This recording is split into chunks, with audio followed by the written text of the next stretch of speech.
Hello student, आज हम लोग एक नया टॉपिक डिस्कस करेंगे, जेनेटिक्स या आनुवांशिकता।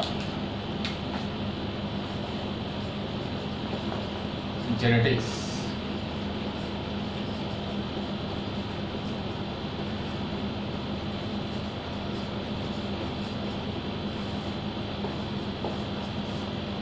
पहले इसको समझ लेते हैं कि व्हाट इज जेनेटिक्स या व्हाट इज हेरिडिटी। जी जेनेटिक्स होता क्या है? Now let us see genetics. Genetics means genes, मतलब विज्ञान की वह शाखा जिसमें हम जीनों का अध्ययन करते हैं। Study of gene, study of gene, then we called as genetics. या इसको आप सिंपलेस्ट वे में देखें कि जेनेटिक्स क्या होता है, आनुवांशिकता क्या होती है। जो माता पिता के लक्षण होते हैं जब अगली पीढ़ी में अपने बच्चों में जाते हैं, तो ये जो मूवमेंट है कैरेक्टर्स का from one generation to other, this is the genetics या आनुवांशिकता। मतलब एक पीढ़ी के लक्षणों का दूसरी पीढ़ी में जाना आनुवांशिकता कहलाता है। Taking a term genetics, genes, study of gene. And what is the gene? Gene क्या होता है? जीन एक तरह का कैरेक्टर्स को एक पीढ़ी से ले दूसरी पीढ़ी में ले जाने वाला वाहक होता है, कैरियर होता है, जिसके द्वारा हमें पता चलता है कि इसके कैरेक्टर अगली पीढ़ी में जा रहे हैं। तो it is the hereditary material या transferable material, hereditary material.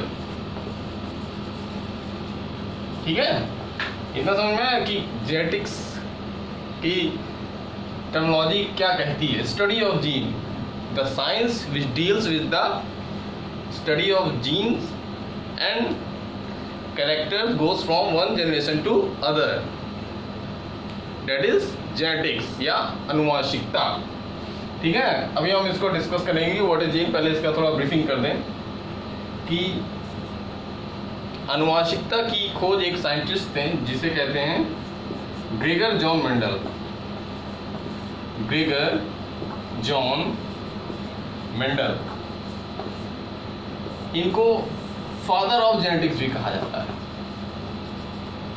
Father of genetics.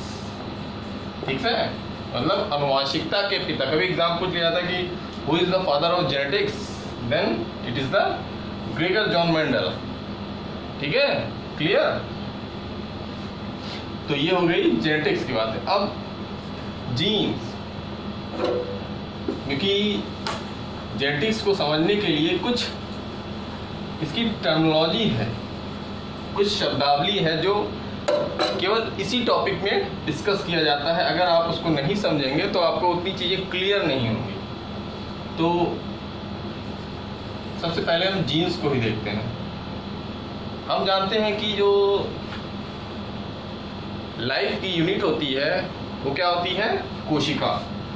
और प्रत्येक, मान लीजिए ये कोई कोशिका है, दिस इज द सेल। इसमें एक न्यूक्लियस होता है, प्रत्येक सेल में एक न्यूक्लियस होता है जो उसकी विभिन्न क्रियाओं को नियंत्रित करता है, कंट्रोल करता है। फिर इस न्यूक्लियस में क्रोमोसोम्स पाए जाते हैं। It look like this. ठीक है, this is the centromere joint two chromatids. तो ये जो क्रोमोसोम होते हैं, इन्हीं पर जीन्स पाए जाते हैं। There is a small segment of chromosome, it contains DNA. Gene is a set of DNA. And what is DNA? DNA is a genetic material कहा जाता है। तभी ये जीन जो होता है आपका हेरिडिटरी मटेरियल हो जाता है, transfer from one generation to other generation. ठीक है, इतना क्लियर हो कि जीन्स क्या है। फिर ये जब आगे की प्रोसेस होती है, डुप्लीकेशन होता है, रेप्लिकेशन होता है, फिर प्रोटीन सिंथेसिस, मतलब ये एक विशेष तरह की प्रोटीन को सिंथेसाइज करता है, एक विशेष तरह की इंफॉर्मेशन को एक पीढ़ी से दूसरी पीढ़ी में भेजता है। ठीक, तो ये जीन का कार्य होता है। एग्जाम में मान लिया जाता है कि what is the function of DNA and what is the function of gene, that is same transfer of hereditary character from one generation to other. ठीक, फिर हम देखते हैं कि ये हो गया आपका फर्स्ट टर्म हो गया जीन। हम जानते हैं कि वॉटसन एंड किट ने एक हेलिकल मॉडल दिया था लाइक दिस, ठीक है। ये डबल हेलिक्स मॉडल दिया था वॉटसन एंड क्रिक में। इसमें बीच बीच में ये डीएनए का डबल हेलिक्स मॉडल है। इसमें उन्होंने बताया था कि ये न्यूक्लियोटाइड की चेन होती है जिसमें नाइट्रोजन बेस अटैच होते हैं इस तरह से, adenine, guanine, cytosine, thymine, uracil और, ठीक है, न्यूक्लियोटाइड अटैच होते हैं। तो इसका जो सेट ऑफ डीएनए है वो आपका जीन्स कहलाता है और यही अगली पीढ़ी में जाता है। ठीक है, अगर जो डीएनए का टेस्ट होता है तो आपका ये आपकी जनरेशन को बताता है कि आपके फादर कौन है, मदर कौन है।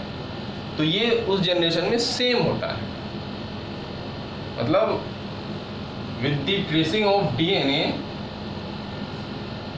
हम कह सकते हैं कि this belong to this generation, कि इनके फादर या मदर कौन है।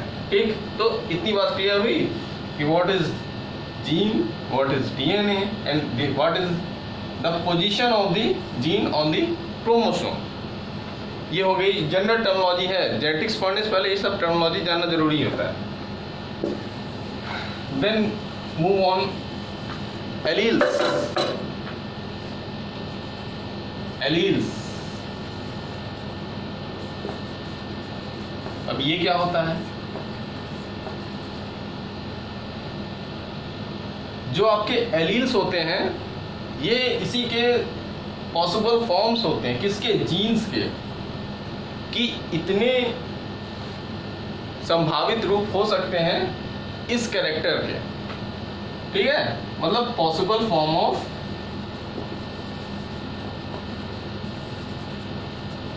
जीन्स।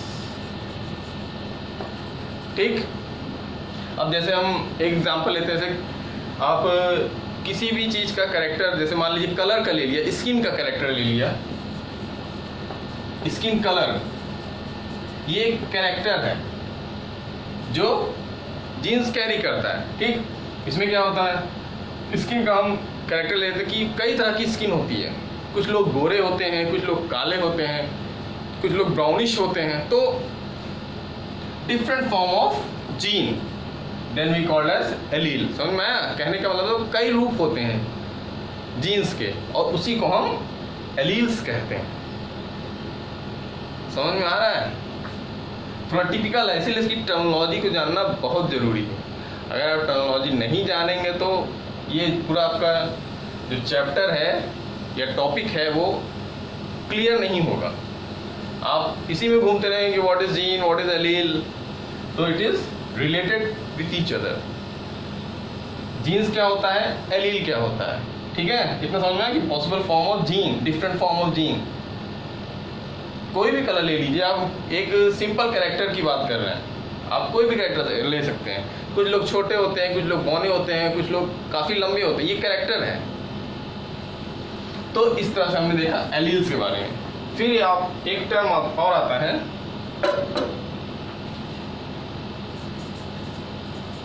होमोलोगस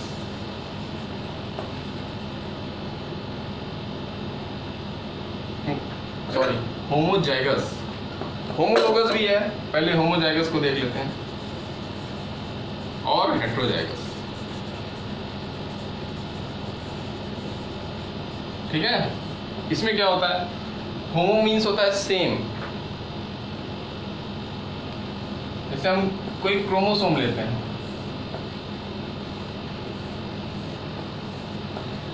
ठीक है, एक क्रोमोसोम लिया, तो अगर ये दोनों में एक ही कैरेक्टर है, सब एक दूसरे से रिलेटेड है, जैसे इसमें टॉल का कैरेक्टर है, ठीक है, शॉर्ट का नहीं है, तो अगर कैपिटल टी टॉल प्लांट, तो फिर ये आपका होमोजाइगस कहलाता है। अगर इसी की जगह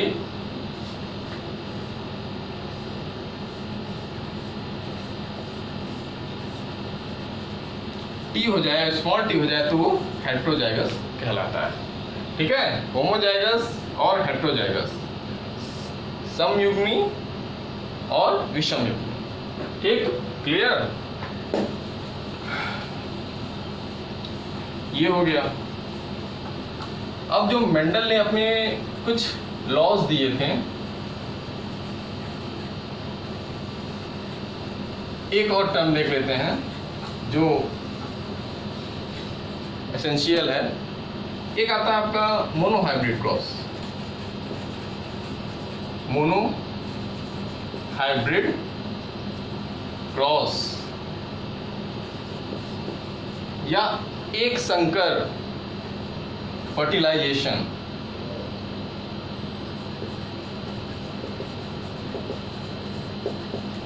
ठीक। हाइब्रिड मीन्स होता है कि दो कंट्रास्टिंग कैरेक्टर्स वाले प्लांट्स को या ऑर्गेनिज्म को मिलाया जाता है तो एक डिफरेंट कैरेक्टर बनता है।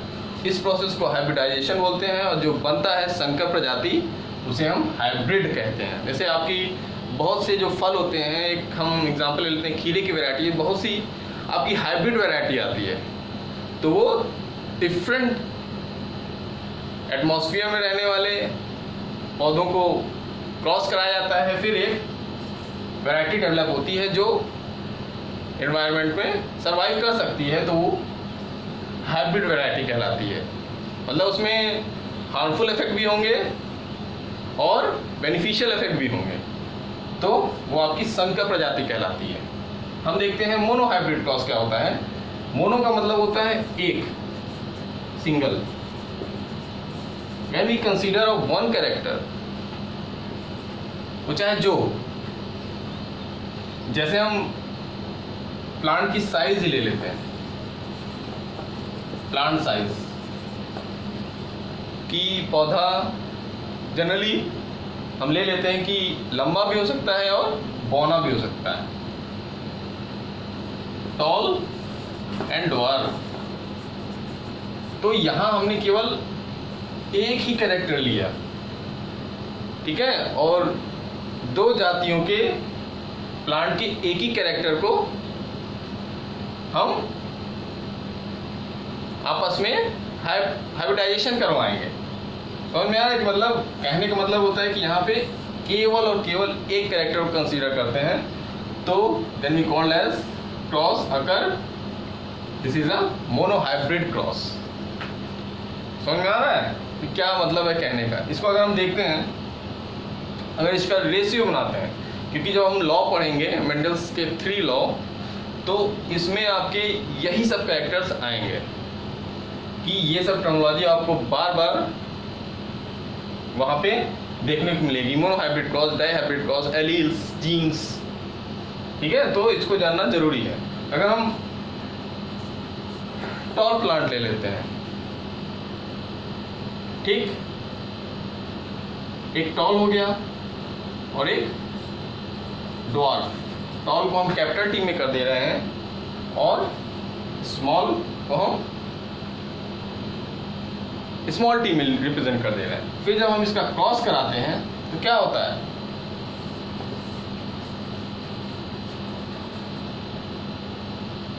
तो यहाँ पे आता है ये F1 पीढ़ी में, F1 जनरेशन में इन दोनों का क्रॉस हुआ, तो जो हमें मिला ऑफस्प्रिंग मिला, वो आपकी जितने भी प्लांट थे वो टॉल प्लांट हो गए। अब इनको अगर हम सेल्फ क्रॉस कराएंगे, सेल्फिंग कराएंगे, तो हमें क्या मिलेगा। अगर हम इसको बना देते हैं like this, T T T and T, तो ये आपका आएगा T T T and this is a small t, so it is the F2 generation, and this whole process is called as monohybrid cross. ठीक है, ये आपका Mendel का second law है। अभी हम डिस्कस करेंगे कि बस ये पता चल जाएगा तो वो लॉ आपको समझने में दिक्कत नहीं होगी। क्रॉस कैसे होता है, आखिर क्रॉस क्या है? Taking a one character and cross it, then we called as monohybrid cross. ठीक है, क्लियर हुआ? चलो, नाउ ये थोड़ा इम्पोर्टेंट है और थोड़ा टिपिकल है, तो ये सब चीज़ें समझना जरूरी है। अब हम देखते हैं कि मेंडल ने एक प्लांट को चुना जिस पे उन्होंने अपने प्रयोग किए। वो क्या था? पी प्लांट या गार्डन पी, इसको मटर कहते हैं। ठीक है, ये हो गया। अब इन्होंने इसी प्लांट को क्यों चुना? कि इसमें कुछ कैरेक्टर्स होंगे, कुछ क्वालिटी होंगे, तभी तो इन्होंने इस प्लांट को चुना, गार्डन पी को। नहीं तो और भी कई प्लांट ले लेते हैं। तो reason for taking this plant,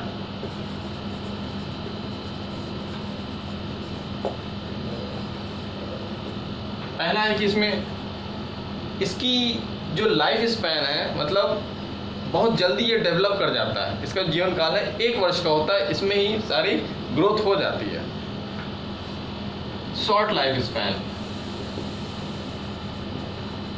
short life span, it is an annual plant, 1 वर्षीय पौधा। ठीक, फिर इसमें जो कैरेक्टर हैं इस प्लांट के आपको दिखते हैं, ऑब्जर्वेबल हैं, अच्छी तरीके से आप देख सकते हैं कि वो क्या है। अगर प्लांट, इसमें कुछ प्लांट लंबे होंगे, कुछ प्लांट छोटे होंगे या डॉर्फ होंगे, कुछ के फ्लावर के कलर अलग होंगे, कुछ वाइट होंगे, कुछ येलो होंगे। तो इस तरह से इसके कैरेक्टर को अच्छी तरीके से देखा जा सकता है, तो ऑब्जर्वेबल है, ऑब्जर्वेबल कैरेक्टर्स। अच्छी तरीके से हम उसको पहचान सकते हैं कि लंबा है, ये छोटा है, मतलब उसमें कंफ्यूजन नहीं होगा आपको। ठीक, फिर उन्होंने कहा था कि ये इसमें कई कैरेक्टर्स पाए जाते हैं, अभी डिस्कस करेंगे। 7 पेयर ऑफ कंट्रास्टिंग कैरेक्टर,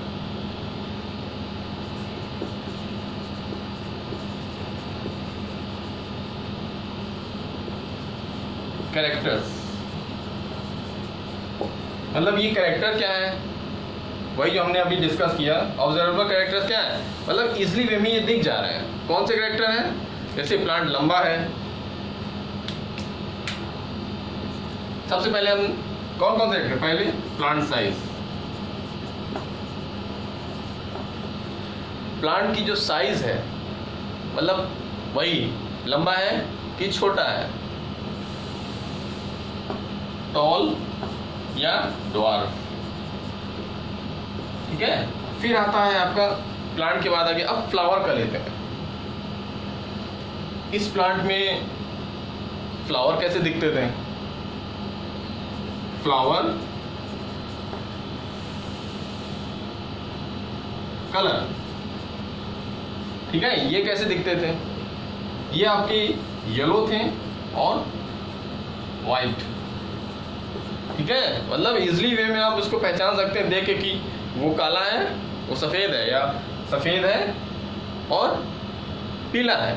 ठीक, फिर फ्लावर की पोजीशन कहाँ है? पोजीशन मीन वो किस तरह से प्लांट्स में निकला है, डेवलप किया है। एक था टर्मिनल और एक था axial. That means when plant develop,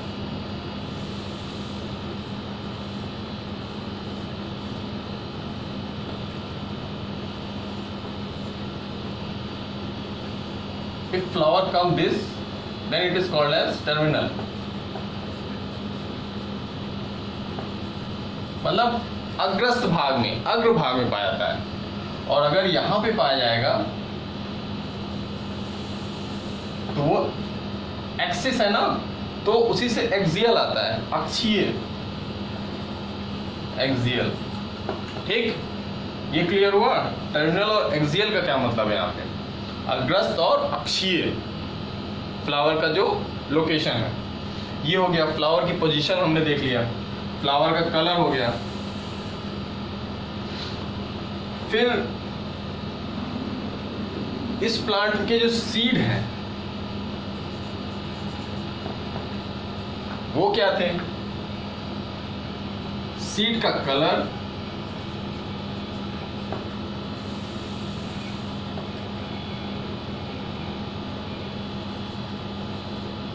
green था और येलो था। ठीक है, बीज किस तरह से दिखते थे ये भी दिखता है, सारे कैरेक्टर आपको दिखते थे। फिर सीड शेप, किस सीड का आकार कैसे है, राउंड था, गोल था और रिंकल्ड, झुर्रीदार। Round means like this and wrinkle कह सकते हैं कि इसका जो सरफेस है रिंकल पड़ जाने से, कपड़ों में जैसे रिंकल पड़ जाता है, मतलब जब कपड़े प्रेस नहीं होते हैं उसमें बहुत ही सिकुड़न आ जाती है, तो उसी को हम रिंकल कहते हैं, रिंकल सीड। तो ये होता है, मतलब ये भी दिखता था, क्लियर दिखता था। फिर इसमें एक आता था पॉड। पॉड क्या होता है? आपने मटर की फली देखी है, ऐसे दिखती है पॉड, इसमें सीड लगे रहते हैं, तो इसी को हम पॉड कहते हैं, मतलब निकलता हुआ पौधा, पॉड। यहाँ पे इसका मतलब ये होता है, वहाँ पे पॉड का मतलब अगर न्यू प्लांट डेवलप होते हैं छोटे पौधे को जो निकल रहा है तो उसको भी पॉड कहा जाता है। तो यहाँ पे हम देखते हैं, यहाँ पे फली की बात हो रही है, पॉड। ये क्या था? इसका भी जो साइज थी और कलर, साइज क्या थी? इसमें भी दो कंडीशन थी। जो इसकी साइज थी वो आपकी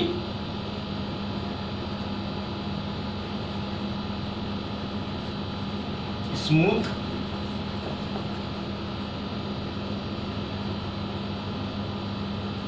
और इन्फ्लेटेड थी।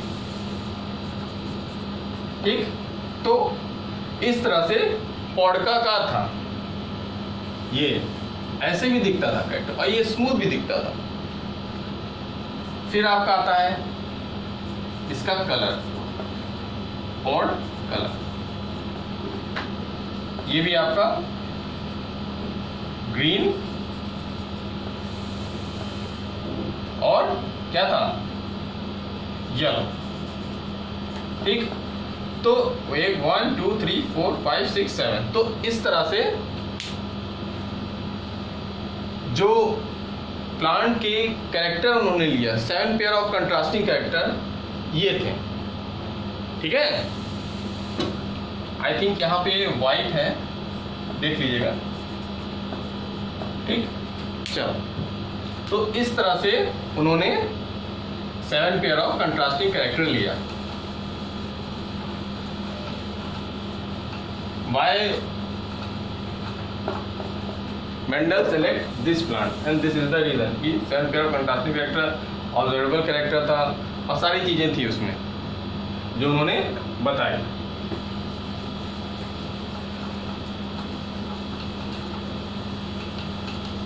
ठीक है, क्लियर हुआ। एक और टर्म आता है इसमें,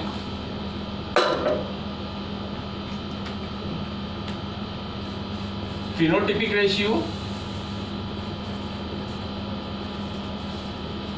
और जीनोटिपिक रेशियो। ये क्या होता है, इसको भी जानना जरूरी है। फिनोटिपिक मतलब होता है फिजिकल अपीयरेंस, कोई कैरेक्टर कैसे दिख रहा है।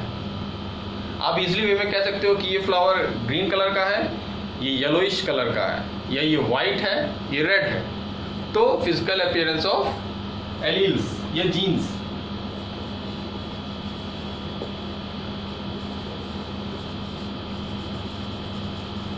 फिजिकल अपीयरेंस, ठीक है। और जीनोटाइपिक रेशियो में क्या होता है, इसका जो जीन का कॉम्बिनेशन है कि डोमिनेंट है कि रेसेसिव। अभी डोमिनेंट रेसेसिव के बता देंगे क्या होता है। जो कैरेक्टर है वो डोमिनेट कर रहा है, जैसे टॉल कैरेक्टर है वो डोमिनेट किया और बौने कैरेक्टर को दबा दिया, तो जो टॉल है वो डोमिनेंट कहलाता है। तो जेनेटिक अपीयरेंस, ठीक है, समझ में आया। और एक यहाँ पे बात निकली है डोमिनेंट और रेसेसिव।